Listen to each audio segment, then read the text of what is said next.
Muy bien, aquí el escritor de Hebreos continúa con la maravillosa revelación acerca de Jesucristo. Recuerden, para nosotros decimos, pues ya lo sabíamos, ¿verdad? Que Jesús es superior a los ángeles y que Jesús es superior a los profetas, ¿verdad? Y que es la revelación de Dios. Pero tenemos que entender, amados, que cuando la carta está escribiendo hace 2000 años, ¿verdad? Y se está escribiendo al pueblo judío, donde está muy arraigado el sistema religioso, ¿verdad? En cuanto a la ley, ¿verdad? En cuanto a seguir ordenanzas, la letra. Y este Mesías, Jesús, es completamente nuevo, ¿verdad? Y aquí es donde nosotros tenemos que trasladar nuestra mente y pensar, ¿verdad? En la manera que el autor quiere enseñar y quiere dar a entender estas verdades bíblicas hacia la comunidad judía. Entonces, vamos a leer el capítulo 3, versos 1 al 6. Así que, amados hermanos, o santos hermanos, ustedes que pertenecen a Dios, que han sido llamados, ¿verdad?, por Dios, tienen parte con los que han sido llamados al cielo. Consideren detenidamente a este Jesús, a quien declaramos mensajero de Dios, o sea, apóstol y sumo sacerdote. Pues él fue fiel a Dios, quien lo nombró, así como Moisés fue fiel cuando se le encomendó toda la casa de Dios. Pero Jesús merece mucha más gloria que Moisés, gracias. Así como el que construye una casa merece más elogio que la casa misma. Verso 4. Pues cada casa tiene un constructor, pero el que construyó todo es Dios. En verdad Moisés fue fiel como siervo en la casa de Dios. Su trabajo fue una ilustración de las verdades que Dios daría a conocer tiempo después. Pero Cristo, como Hijo, está a cargo de toda la casa de Dios. Y nosotros somos la casa de Dios si nos armamos de valor y permanecemos confiados en nuestra esperanza en Cristo. Amén. Primero, amados, notamos que en este primer verso, en la Reina Valera dice, por lo tanto. Aquí en la Nueva Traducción Viviente dice, así que. Esa frase es una frase para conectar y continuar con lo que estaba diciendo, ¿verdad? En el capítulo 2, en el verso 18. Recuerde esto, cuando fueron escritas la Biblia no fue escrita en capítulos ni versículos. Eran libros, así, y estas son cartas, es una carta completa, ¿verdad? Los 13 capítulos de Hebreos, amados, es una carta completita, ¿verdad? No está dividida así. Para nosotros, ¿verdad? En tiempos más modernos, lo que hicimos para poder estudiar la palabra de Dios más fácilmente, la dividimos, ¿verdad? En capítulos, en versículos, secciones que nos ayuden a entender un poco más. Pero aquí el autor está conectando lo que está escribiendo en el capítulo 3, quiere continuar, hermanos, con el mismo tema, ¿verdad? Así que usa esta frase de así que o por lo tanto. Y esto nos da a entender que el autor desea continuar enfocado en el tema que ha estado exponiendo, el cual es la persona y ministerio de Jesús como hijo de hombre. A ver, hermanos, vamos a recordar un poquito qué estuvimos viendo en el capítulo 1. ¿Se oyen los grillos? ¿Que él es superior a quién? Antes de los ángeles, ¿a quién fue superior?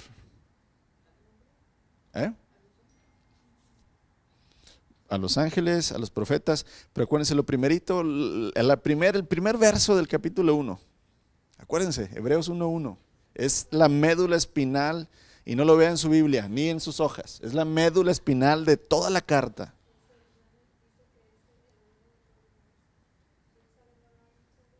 Ok, empieza. Dios, habiendo hablado muchas veces anteriormente a nuestros antepasados y de muchas maneras, hoy nos habla por medio del Hijo. Eso es el tema principal de toda la carta de los Hebreos.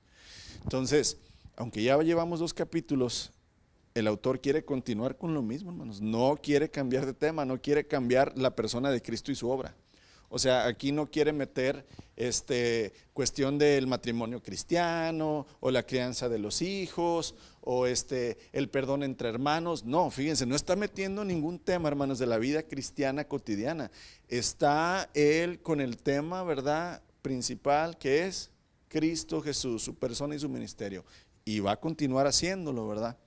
Entonces, él quiere instruirnos, hermanos, en la dignidad que el Padre Celestial nos dio. Cuando dice, así que, o por lo tanto, amados hermanos, o santos hermanos, fíjense cómo continúa con el mismo tema que vimos, ¿verdad?, hace 2 semanas, cuando dice que Él nos ha llamado hermanos. Y ya estuvimos viendo que somos hermanos por parte de la carne, porque Él se hizo hombre, como nosotros somos hombres. Él es hijo de Adán, al igual que nosotros. Y entonces, por eso Él puede llamarnos como hermanos.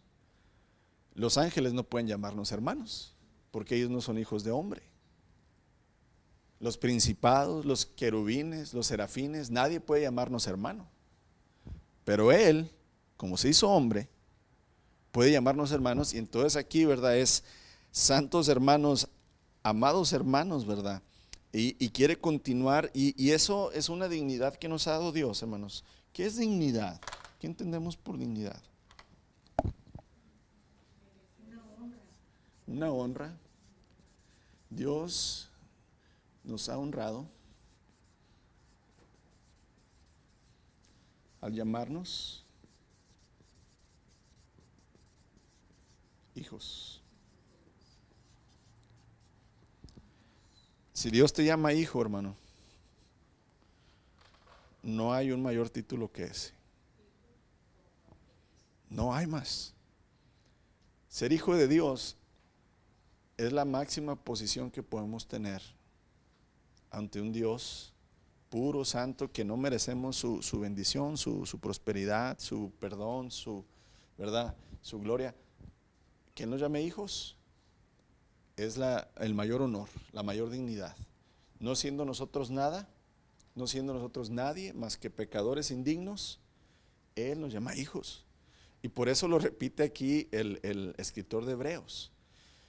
¿Por qué, hermanos? Porque quiere dejar bien en claro que ya no somos nada más súbditos, no somos nada más siervos, aunque somos siervos del Señor, pero no nada más somos siervos, sino también somos ahora hijos.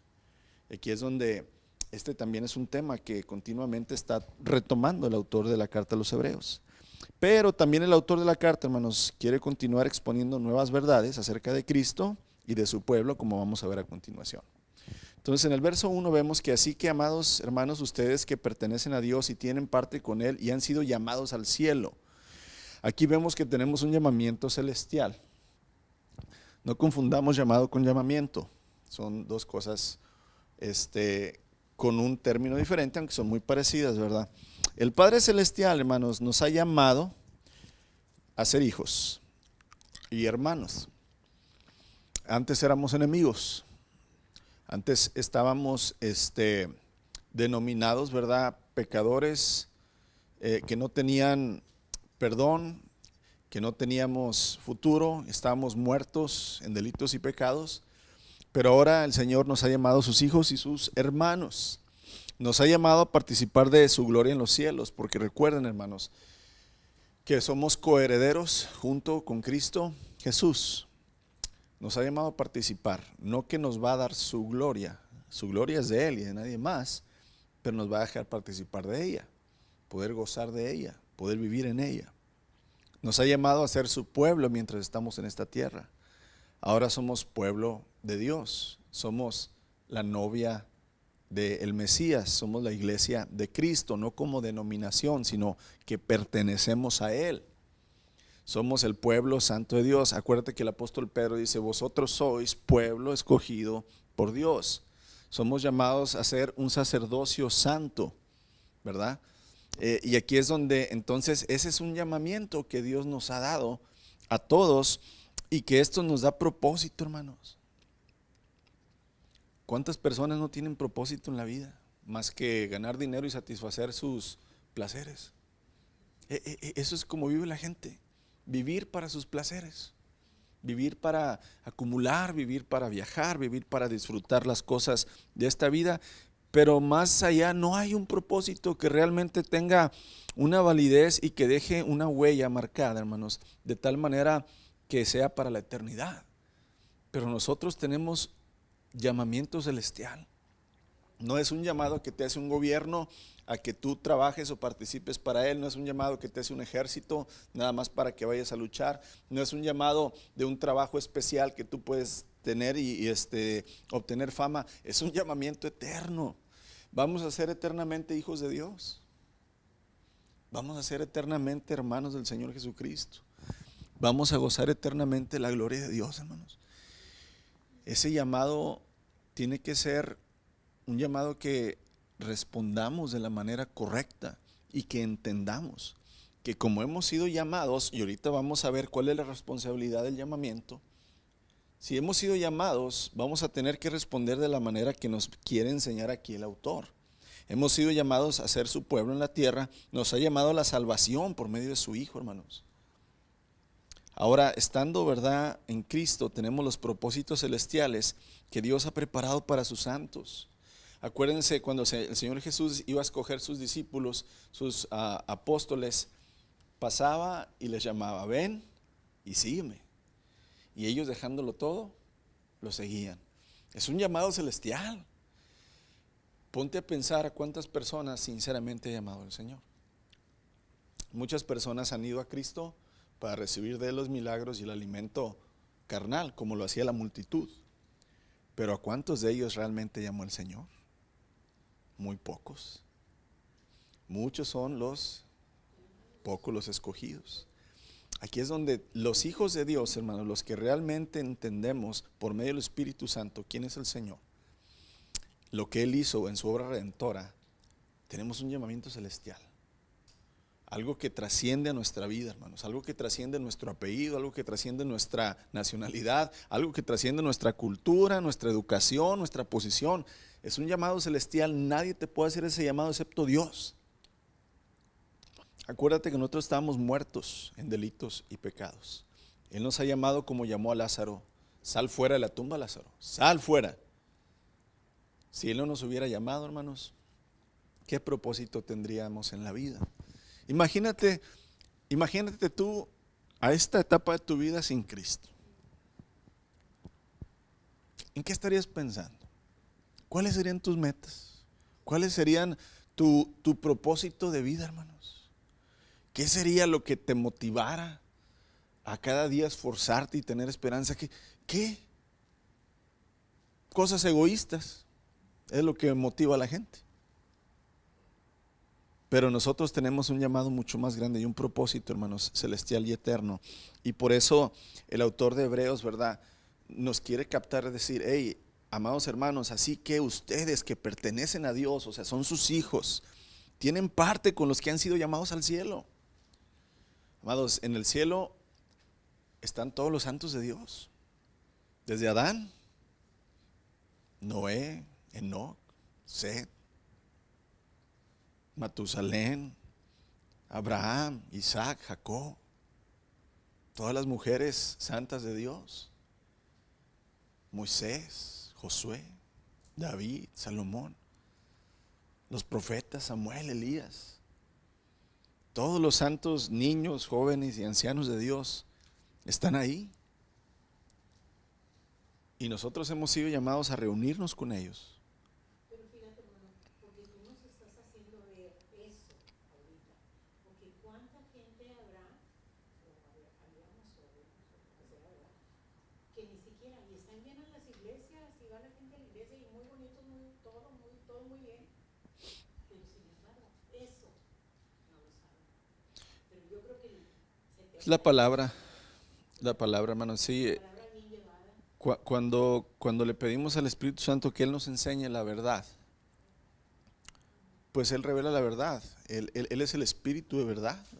No soy yo, ¿verdad, hermanos? Es el Señor que nos deja ver más allá, hermanos, de lo que son las letras, sino realmente los propósitos. Realmente el aquel origen de por qué el Señor nos pide las cosas, por qué el Señor nos deja ver y nos deja ver por fe nada más unas cosas, pero por fe tenemos que entender que en realidad hay algo más allá. Y este llamamiento, hermanos, ha sido hecho de Dios desde el principio. Él llamó a Noé, ¿verdad? Cuando se acuerdan, Noé. Él llamó a Moisés, él llamó a Samuel, ¿se acuerdan? Samuel. O sea, el llamamiento del Señor, hermanos, es lo mejor que le puede pasar al ser humano, que Dios te llame. Y aquí es donde, bueno, con esa idea de que, bueno, tengo un llamamiento, el privilegio de ser llamado, hermanos, por Dios viene acompañado de un mandato o de una responsabilidad. O sea, no nada más Dios nos dice, ven, pásale, goza. Nos invita a pasar, a gozar, pero nos condiciona. Nos condiciona para poder disfrutar de ese llamado. Y aquí es donde es un privilegio ser llamado por Dios, pero va acompañado de un mandato, o sea, va acompañado de una responsabilidad. Y este mandato, hermanos, no es difícil ni complicado, pero nos es imposible sin el Señor. O sea, nosotros no podemos seguir a Cristo si Cristo no nos ha llamado. ¿Sí? Porque se acuerdan lo que predicamos, la parábola del costo hace 2 semanas. ¿Cuánto cuesta seguir a Cristo? Cuando el Señor dice, hey, tienes que considerar cuánto te va a costar seguirme, porque ¿qué rey va a una guerra sin considerar cuántos soldados tiene y si puede ganar la guerra? ¿O qué constructor empieza a construir, ¿verdad?, una casa, un hogar, y resulta que se queda sin fondos y al final no puede terminarlo? Entonces, de la misma manera, dice el Señor, ustedes tienen que ver el costo del llamamiento a seguirme. Y en este caso, el escritor de Hebreos, ¿verdad? Hey, hermanos, amados santos, ustedes que pertenecen a Dios, tienen parte con los que han sido llamados al cielo. Y luego entonces viene esta palabra, hermanos, consideren detenidamente a este Jesús, quien declaramos mensajero de Dios, o sea, apóstol y sumo sacerdote. Y es el que te va a guiar en el llamado. Y aquí es donde entonces, amados, el mandato no es complicado y nosotros, los santos de Dios, lo podemos cumplir en Cristo. Se nos pide que fijemos nuestros pensamientos en Jesús y que lo hagamos diligentemente. Diligentemente quiere decir intencionalmente. Es decir, tú vas a atender el llamado de Dios, bueno, vas a tener que poner tu interés, vas a tener que poner tus pensamientos, tus deseos en el Señor. Pareciera que los lectores de la epístola, hermanos, porque acuérdense, estamos estudiando la carta que escribió este autor hace 2000 años. Al parecer, hermanos, los lectores de la carta, o sea, los hebreos de aquel tiempo, no estaban haciendo eso en ese momento. Por eso él los está desenfocando de los ángeles a Cristo, de los profetas a Cristo, de la ley a Cristo, porque pareciera que no estaban realmente contemplando, hermanos, al Señor. Y luego recuerden que en el capítulo 2 empieza, hey, atendamos diligentemente las verdades que hemos oído, no sea que deslicemos. Entonces hay una razón por qué este autor les está escribiendo a los hebreos que creen en Jesús, porque al parecer no estaban enfocados en las verdades de Dios, no estaban contemplando a Cristo, hermanos. Aquí en Hebreos 2.1 los exhorta que presten atención diligentemente a las verdades que han oído. Y aquí es donde al prepararse, hermanos, a hablar sobre Jesús, no lo llama Jesucristo, no lo llama Hijo de Dios, no lo llama Hijo de Hombre, no lo llama Señor ni Salvador. En este verso, hermanos, 1 lo llama apóstol y sumo sacerdote. Fíjate bien, apóstol y sumo sacerdote. Y aquí es donde, si yo quiero seguir el llamado de Dios que me ha dado, yo tengo que considerar detenidamente a Cristo. Y aquí es donde vamos a ver, ¿verdad?, considerar a Jesús. Este consejo o mandato, hermanos, no es la única vez que es mencionado en esta carta. Si nos vamos a Hebreos capítulo 12, verso 1, dice, puestos pues los ojos en Jesús, autor y consumador de la fe. 2 veces, por lo menos en la carta de Hebreos, el mismo autor, hermanos, nos vuelve a decir, ve a Cristo, considera a Cristo, enfócate en Cristo. Él es, ¿verdad?, quien realmente te va a llevar a cumplir el llamado del Señor. Vamos a dar la vuelta. Ahora, considerar, aquí en el verso 1, ya estamos viendo, verso 1, nos dice considerar. Considerar detenidamente, ¿verdad? Considerar detenidamente.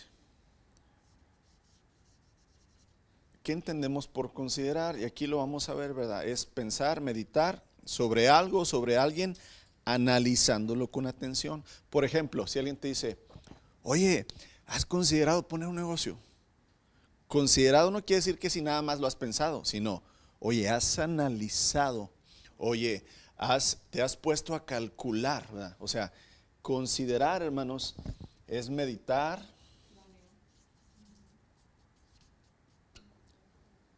planear, pensar atentamente en algo o en alguien.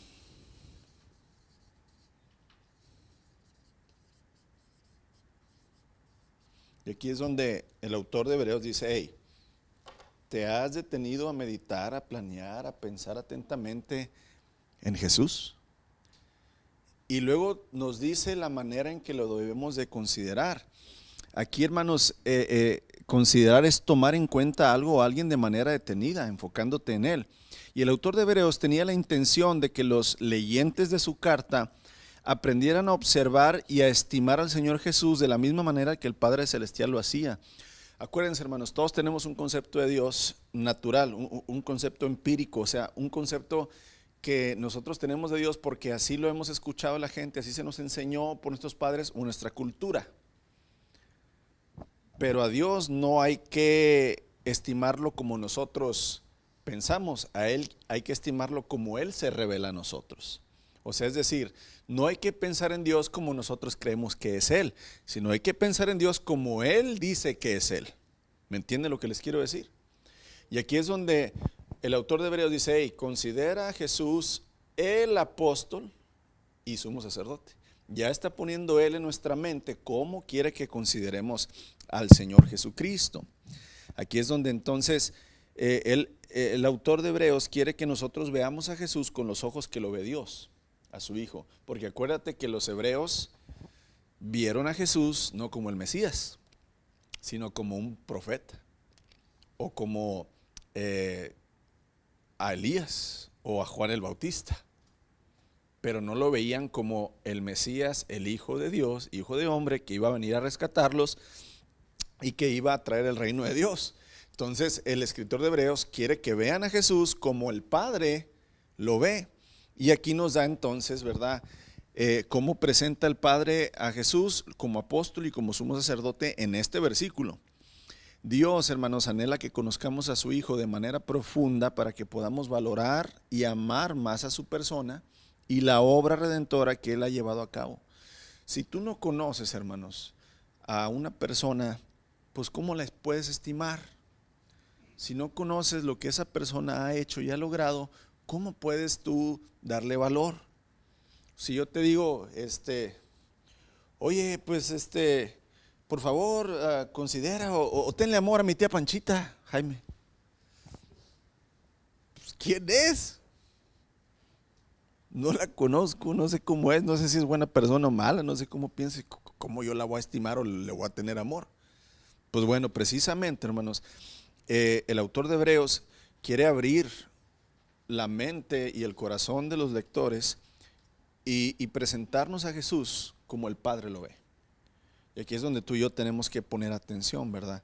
¿Para qué? Para que podamos considerar más atentamente al Señor y saber, hermanos, en quién creemos. Saber qué ha hecho ese Dios que se hizo hombre por ti y por mí y por qué merece el Señor tanta gloria, hermanos. ¿Por qué merece tanta obediencia, tanta sujeción, tanto amor? ¿Quién es Él? ¿Quién es ese Dios? Y vamos a considerar a Jesús primero como apóstol, porque aquí lo dice, ¿verdad? El verso 1 dice, así que hermanos, ustedes que pertenecen a Dios y tienen parte con los que han sido llamados al cielo, consideren detenidamente a este Jesús, a quien declaramos mensajero de Dios, o sea, apóstol de Dios y sumo sacerdote. Entonces vamos primero, hermanos, a considerar a Jesús el apóstol.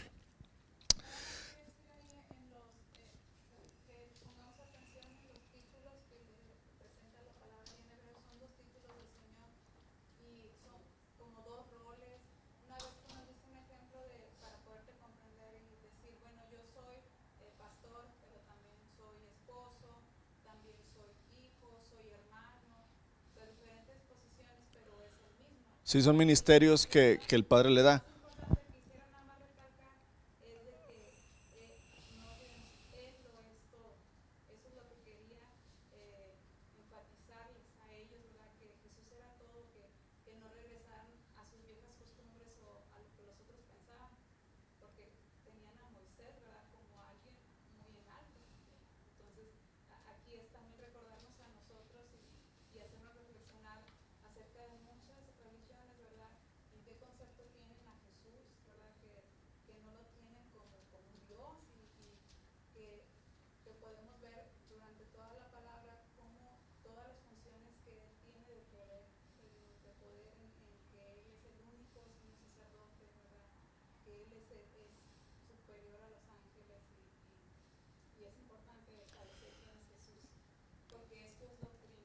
Es lo que ha hecho a través es lo que hace a través de toda la carta. Inclusive la semana pasada recuerden que pusimos una pequeña lista aquí, porque como vamos por versículos, no me puedo adelantar, hermanos. Hay muchos ministerios que en el libro de Hebreos vamos a ver que el Señor tiene, pero la semana pasada vimos que dice, Él los santifica, Él es el santificador, Él es el que los hace hijos, ¿sí? Él es el que les revela, Él es el revelador, ¿verdad? O sea, claro, aquí la intención, y lo recalca mucho y lo hemos recalcado, ¿verdad? En el comentario, es el autor está presentando a Jesús tal cual es. Y es lo que les acabo de decir, no pensar en Dios como nosotros creemos que es Él, sino como Él se revela hacia nosotros. Y aquí es donde, en esta consideración que quiere que tomemos en el verso 1, nos lo presenta como apóstol, ¿verdad? Considera a este Jesús a quien nosotros declaramos apóstol. Amados, nosotros no solemos, y te voy a decir una cosa, sí, yo siempre he pensado en el Señor Jesús como aquel que predicó, el que trajo el mensaje de Dios, pero nunca le había yo puesto atención a este título de apóstol. Sí, sumo sacerdote, sí, redentor, sí, cordero de Dios que quita el pecado del mundo, el Hijo de Dios, el Hijo del hombre, pero Jesús el apóstol, no me había yo enfocado en él como apóstol, amados. Y en realidad no solemos ponerle el título de apóstol al Señor Jesús, porque Él tiene apóstoles, ¿verdad? Él es el Señor y tiene sus apóstoles, pero aquí nos lo está presentando el escritor de Hebreos como nuestro apóstol. El apóstol Pablo, ¿verdad? Dice, yo apóstol de Jesucristo. Pero el apóstol, hermanos, tenemos que entender esto, miren.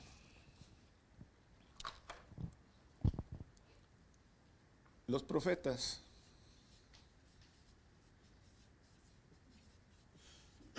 viene esta pregunta: ¿por qué eran profetas?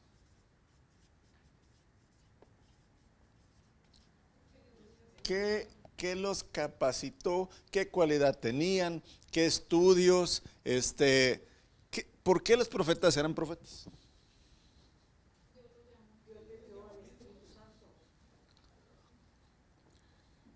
Respuesta: porque Dios les dio el espíritu del profeta. En realidad, hermanos, el profeta es Jesús. El único profeta es Jesús. Él es el profeta de Dios. y por medio de su espíritu revelaba su profecía a sus profetas. Pero el profeta era ¿quién? El Señor Jesús. Ahora, los apóstoles, el Señor Jesús les dijo, espérenme en Jerusalén 10 días después, ¿verdad? 10 días antes del Pentecostés. Estaban ahí ellos en el Pentecostés y entonces el Señor dice, derramaré mi espíritu sobre ustedes. Hechos 1:8, y recibiréis poder cuando haya venido sobre vosotros y me seréis testigos. Para que ellos pudieran ser apóstoles tenían que primero recibir el espíritu del apóstol. ¿Y quién es el apóstol? Jesucristo. Así es, hermanos. Yo no puedo ser maestro de la palabra ni pastor si no tengo el espíritu del pastor y del maestro. Él es el buen maestro, no yo, hermanos, ni nadie más.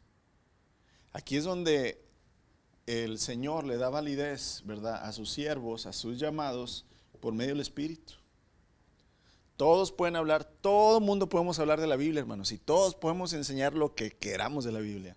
Y todas las religiones pueden enseñar lo que quieran, pero la verdad nada más la enseña el que tiene el Espíritu de Dios. Esa es la gran diferencia, la abismal diferencia, hermanos.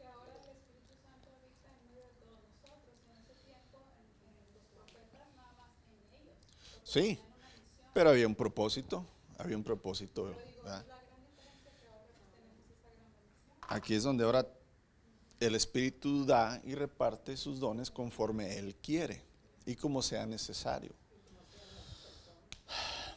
Y aquí es donde nosotros debemos contemplar que no es un grupo de líderes que unge con aceite y ora o toca a alguien para que el Espíritu de Cristo sea dado. No es así, hermanos. Si yo soy siervo e hijo de Dios, yo no puedo ordenar a Dios, hermanos. Yo no puedo decir, llénalo, Espíritu Santo, tómalo, sálvalo. Le puedo pedir en súplica y ruego, como dice el apóstol Pablo, por nada estéis afanosos, sino que sean conocidas todas vuestras peticiones con súplica y ruego, no con demandas. Señor, yo soy tu príncipe y tu princesa, Señor, y como tu príncipe yo demando, Señor, tus promesas. Hazme el favor, el bendito favor. ¿Dónde en la palabra de Dios dice eso, hermanos? Pablo dice con súplica y ruego. Un hombre que le ordena a Dios, hermanos, no tiene el Espíritu de Dios. Un hombre que le dice, Espíritu, llénalos ahora. Ay, Jesús, o sea, ni Moisés, ni Pablo, ni Pedro, ni nadie hicieron eso, hermanos. Pero estos ingratos, me da mucho coraje porque estos ingratos engañan a mucha gente, hermano. Y lo peor, como Pablo se enojaba en Corintios, si no, mira todo Corintios. Pablo decía, ¿cómo se dejan engañar por estos? Que les roban, los golpean, los mutilan. Yo ni siquiera les pedí un peso, hermanos, dice Pablo, para que no pensaran que yo estoy trabajando para ustedes por el dinero. Dice, y nomás llegan estos y los embebecieron y ahí van ustedes, ¿verdad? Y por eso el autor de Hebreos dice, consideren a Jesús, mírenlo a Él, miren cómo es. Y si Jesús es así, sus siervos tienen que ser así. Y si los siervos no son como Él, no hablan como Él y actúan como Él, entonces no son sus hijos ni sus siervos. Ajá.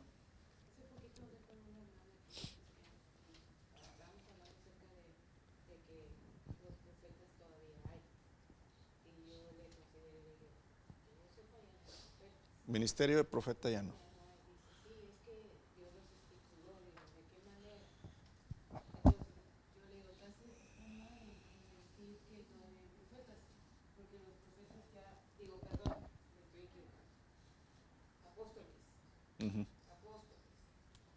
Sí, no. El espíritu del apóstol y el espíritu del profeta está porque es el mismo Dios. Pero el ministerio como tal ya no hay porque ya no es necesario. Acuérdense, los profetas eran los que anunciaban la palabra de Dios. Bueno, ya toda profecía dada por Dios fue escrita. Inclusive el Señor Jesús mismo hace una advertencia en Apocalipsis: maldito aquel que añada o quite de las profecías de este libro. Entonces ya no necesitamos otra profecía. Entonces el ministerio de profeta ya no tiene razón de ser, hermano. El espíritu del profeta sigue. El espíritu del profeta sigue, ¿verdad? O sea, y en el momento, yo creo plenamente en esto porque yo lo he visto. Si el Señor quiere dar un mensaje, hermanos, claro, a cierta persona, en cierta circunstancia, que por lo general, hermanos, no son buenos mensajes. Las veces que a mí me ha tocado ver que son mensajes reales que el Señor está enviando para que uno de sus siervos se arrepienta, son mensajes de advertencia y arrepentimiento, no son mensajes de prosperidad. Estoy hablando los que yo he visto que han sido reales. ¿Cómo les digo que han sido reales? Porque son cosas que no se pueden saber, al menos que el Señor las haya revelado en la vida personal de sus siervos o siervas. Eso sí está claro, el espíritu del profeta es el mismo. O sea, el Señor mismo revela todavía, vuelvo a repetir, cuestiones muy específicas para que sus hijos se vuelvan al camino o tengan un llamado de atención. Pero el ministerio de profeta, que Dios quiera estar trayendo mensajes nuevos a las personas, no es necesario. Tienen la palabra. ¿Cómo podemos repeler eso, hermanos? Cuando alguien suele decir: es que viene el profeta, o este hermano me dijo. El Señor Jesús contando la historia de Lázaro y el rico. Se mueren los dos, ya saben. Lázaro va al seno de Abraham, el rico va al infierno. Estando el rico en el infierno, puede ver en ese tiempo, cuando el Señor Jesús todavía no moría, podía ver el rico que estaba en el lugar de tormento, podía ver a lo lejos a Abraham y a Lázaro, e inclusive podrían gritarse y podían escucharse. Entonces el rico le dice a Abraham: Padre, déjame revivir y advertirle a mis hermanos que el infierno sí existe. Y luego Abraham le contesta: a Moisés y a los profetas tienen que los escuchen. O sea, es decir, no le dejó ir a darle un anuncio especial a sus hermanos, sino dijo: ya tienen a Moisés. Cuando dice Moisés se refiere a la ley, y los profetas se refiere a todo lo que Dios ya había profetizado. No está dando ahí el permiso de que, bueno, sí, les vamos a enviar a alguien que les profetice. No, ya la profecía está dada. Ahora, el apostolado, hermanos, y aquí vamos a referirnos a los apóstoles, ¿verdad?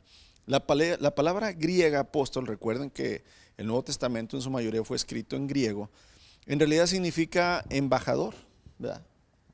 Enviado, con un poder. No nada más como cuando tú envías a tu niño por 1 kilo de tortillas, ¿verdad? Dile a un Pancho que me manda 1 kilo de tortillas. Ese nada más es ¿cómo se le dice? Un recadero, ¿verdad?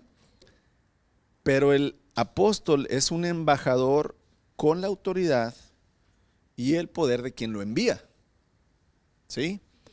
Y aquí es donde entonces, hermanos, la palabra griega para apóstol significa, ¿verdad?, enviado. Y Dios tenía que enviar un mensaje de amor tan importante que lo envió a través de Cristo Jesús.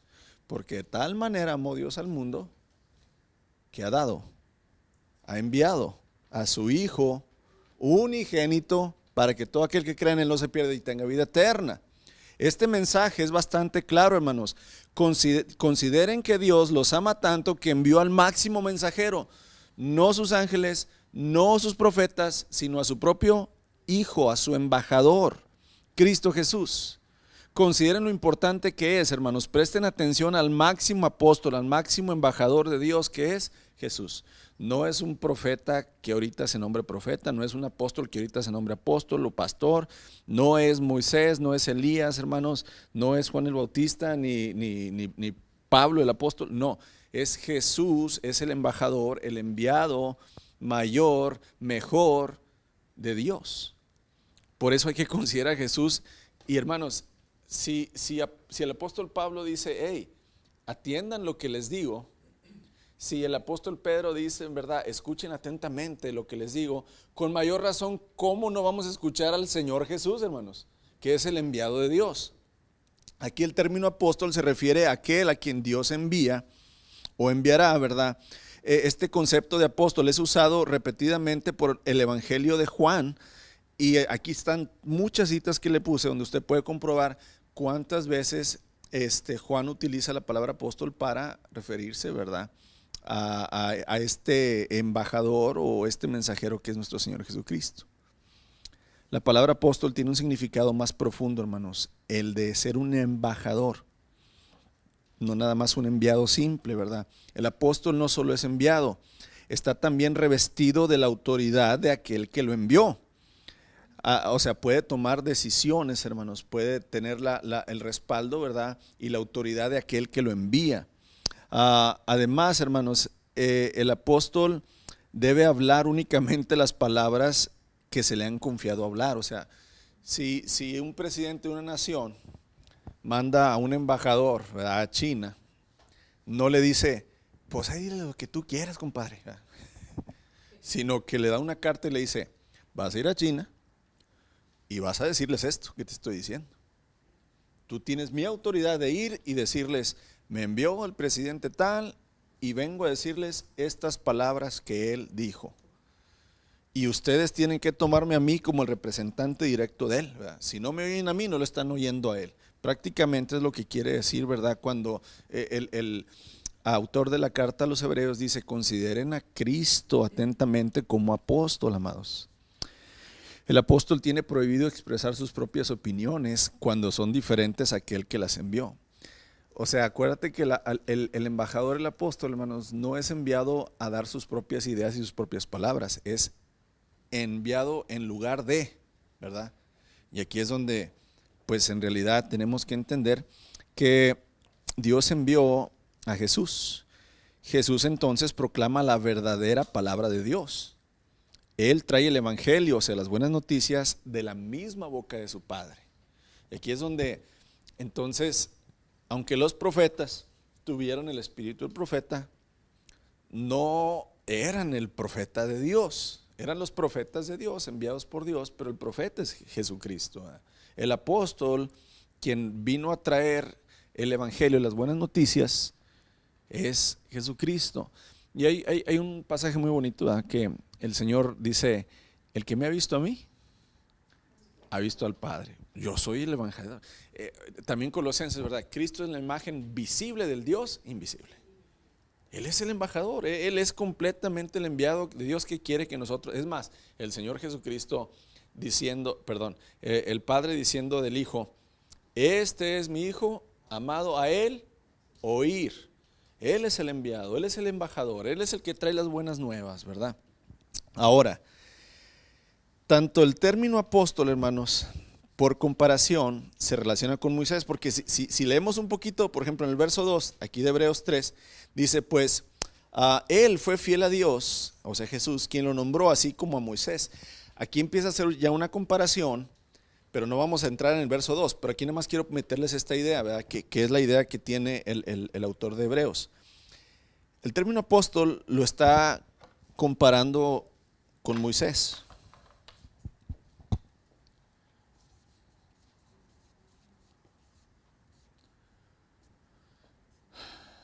Lo está, ¿verdad?, comparando con Moisés.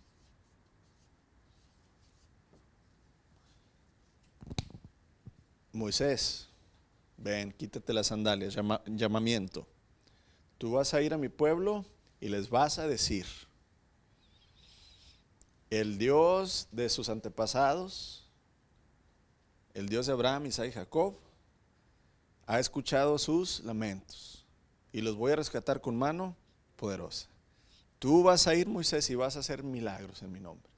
O sea, Moisés, hermanos, fue el apóstol, el embajador, el enviado. Inclusive si tú lees detenidamente el libro de Éxodo, cuando Dios está hablando con Moisés, que Moisés se andaba rajando, andaba cuiteando, ¿verdad?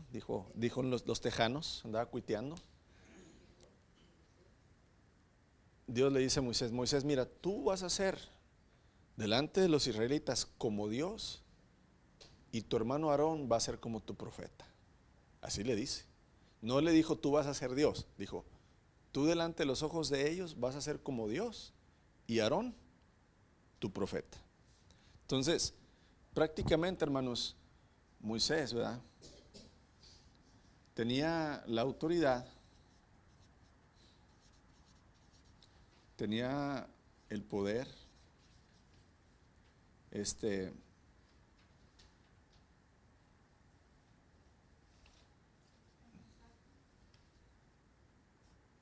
mensaje de Dios. Y aquí es donde entonces el apóstol, ¿verdad?, en realidad es el enviado de Dios, pero mientras que aquí el autor de Hebreos hace la comparación, ¿verdad?, que consideremos a Cristo como el apóstol, inmediatamente dice y sumo sacerdote. Ahora vamos a ver un poquito lo que es sumo sacerdote. No me voy a meter mucho ahora en lo del sumo sacerdote, porque en el verso, en el capítulo 4 y luego también en el capítulo 10, en el capítulo también 7 se menciona mucho, ¿verdad?, a Cristo como sumo sacerdote.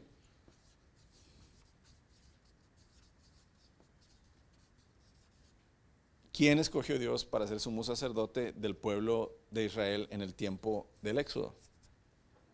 Aarón. Entonces, cuando el escritor de Hebreos está utilizando los términos apóstol y sumo sacerdote, se está refiriendo a Moisés y Cristo es mayor, ¿verdad?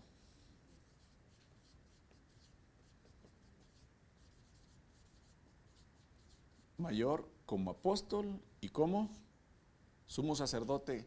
Es mayor que Moisés como apóstol y es mucho mayor como sumo sacerdote que Aarón. Y aquí es donde las diferentes funciones de estos dos hermanos, Aarón y Moisés, quedan combinadas y son cumplidas en la persona de Cristo. El Señor era apóstol y sumo sacerdote al mismo tiempo. Moisés no podía ser sumo sacerdote, hermanos. No fue escogido para eso.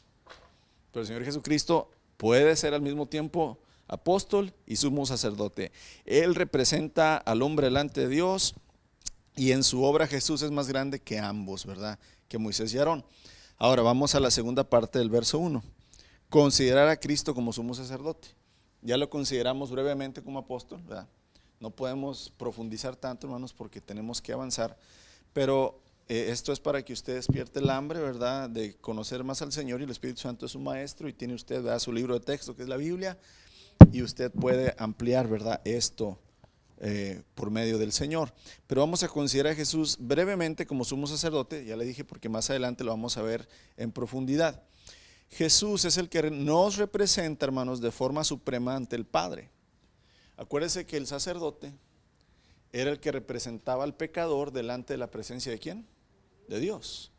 Ningún hombre, hermanos, podía ir directamente a la presencia de Dios y sacrificar un cordero por sus propios pecados. Tenía que estar el intermediario, que en este caso era el sacerdote o el sumo sacerdote. Aquí es donde el sumo sacerdote siempre nos representaba delante de Dios. Tú llevabas la ofrenda, se la entregabas a él, ¿verdad?, la bendecía, la sacrificaba y él la presentaba delante de Dios y él pedía por tus pecados. Ahora, Cristo nos representa delante de Dios, y al mismo tiempo, hermanos, Cristo representa al Padre hacia nosotros.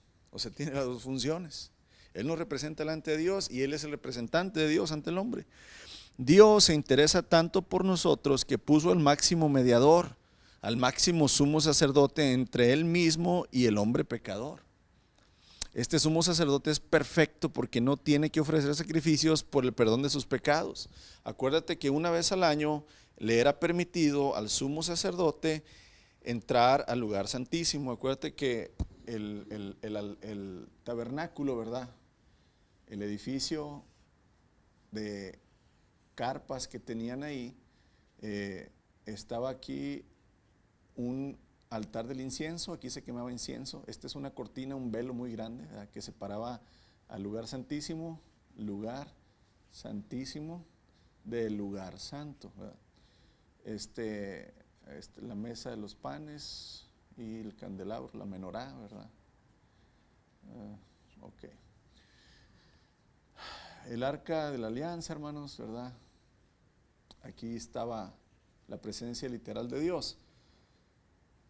Todos los días el sacerdote podía venir y entrar, ¿verdad?, a quemar incienso, a prender las lámparas y a cambiar los panes. Pero solo una vez al año se le permitía al sumo sacerdote entrar por el velo al lugar santísimo, y ahí, hermanos, rociaba la sangre en el velo, ¿verdad?, en el telón, rociaba la sangre del cordero, y una pequeña parte del cordero la rociaba en un lado del arca del pacto. Pero para que él pudiera hacer eso, entrar aquí, hermanos, él primero tenía que ofrecer un sacrificio por sus propios pecados. Porque si él iba manchado de pecado, al momento de querer entrar aquí, caía muerto, ¿verdad? Ahora, Jesucristo, hermanos, no tiene que ofrecer un sacrificio por sus propios pecados. Y nos lo dice aquí, ¿verdad? Hebreos capítulo 7, ahí lo tiene en rojo. Él es la clase de sumo sacerdote que necesitamos porque es santo y no tiene culpa ni mancha de pecado. Él ha sido apartado de los pecadores y se le ha dado el lugar de más alto honor en el cielo. A diferencia de los demás sumos sacerdotes, no tienen necesidad de ofrecer sacrificios cada día. Ellos los ofrecían primero por sus propios pecados y luego por los del pueblo. Sin embargo, Jesús lo hizo una vez y para siempre cuando se ofreció a sí mismo como sacrificio por los pecados del pueblo. Aquí es donde Jesús es el sacrificio, hermanos, ya que Él es el Cordero de Dios que quita el pecado del mundo, y al mismo tiempo es sumo sacerdote quien ofrece el sacrificio perfecto delante de la presencia de Dios para obtener perdón de los hombres. Entonces aquí es magnífico, ¿verdad? La intención, nuevamente, ¿verdad? Como ahorita lo comentábamos, la intención del autor de Hebreos es: dejen de considerar a Moisés como el máximo apóstol enviado de Dios, el máximo profeta. Dejen de considerar a Aarón como el primer gran sumo sacerdote. Consideren detenidamente ¿a quién? A Cristo. Porque Cristo, hermanos, es el sacrificio, el sumo sacerdote, es el apóstol, es el profeta, ¿verdad? Y crece y crece y crece la lista de las obras maravillosas que el Señor Jesucristo es para nosotros. Y aquí es donde entonces continuamos, amados, ¿verdad? Con la carta, y les vuelvo a repetir: lea la carta durante esta semana, lea Hebreos, haga preguntas, haga anotaciones usted, ¿verdad? ¿Por qué dice esto? ¿Verdad? Para que de esa manera, cuando venga, hermanos, podamos, ¿verdad?, compartir, podamos, si hay dudas también, pedirle al Señor que nos ayude a disiparlas y crecer más en el conocimiento, como el apóstol Pablo decía en su oración, ¿verdad?, a los filipenses. Mi oración es que crezcan en el conocimiento, hermanos, y el entendimiento de la persona de Jesucristo. ¿Por qué? Porque eso le trae mucha gloria al Padre, hermanos, porque al conocer al Señor e imitarlo, entonces vamos a imitar su carácter, y que el carácter justo de Jesucristo sea formado en nosotros es lo máximo que podemos lograr. Entonces, somos invitados siempre por el Señor, hermanos, a estar buscando sabiduría en Él. Él nos la va a dar, estar teniendo comunión con Él y conociéndole cada vez más, para que de esa manera, ¿verdad?, podamos saber, amados, en quién confiamos. Como dijo el apóstol Pablo: sé que no es en vano en quien he puesto mi depósito. Yo sé que Él, ¿verdad?, el día que regrese, me levantará de los muertos y me dará la corona de justicia que ha prometido. Amados, Él es el Hijo de Dios, es el Hijo de hombre, es Dios mismo, ¿verdad? Es el enviado, el apóstol, el sumo sacerdote que intercede por nosotros.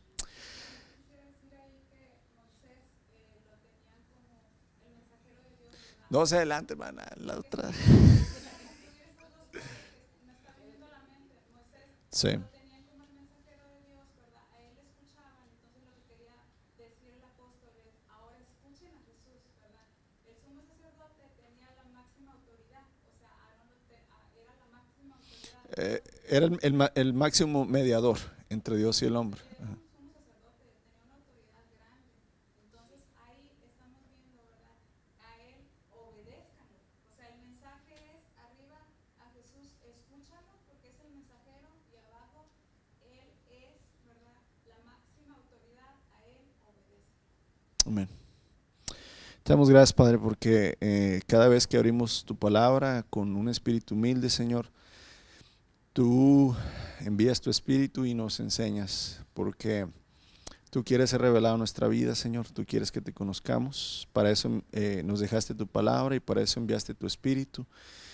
Y ayúdanos, Señor, a no ser renuentes, ser tercos, Señor, y creer que podemos conocerte de la manera en que el mundo te conoce, Señor, o simplemente estudiando y oyendo cosas, sino que realmente, Señor, tenemos que tener el deseo que tú nos enseñes, que tú seas quien nos trae la revelación y el entendimiento, Señor, de la verdad. Gracias por mis hermanos que toman el tiempo, Señor, para estar aquí y poder recibir de ti, Señor, lo que es necesario para el crecimiento de nuestra fe. Y pues, Padre, ayúdanos a todos los que deseamos crecer en ti, para que podamos llegar, Señor, al conocimiento pleno tuyo. Te amamos, Señor, porque tú nos has amado primero. Y, Señor, pues gracias por este momento. En tu nombre, Jesús, oramos. Amén.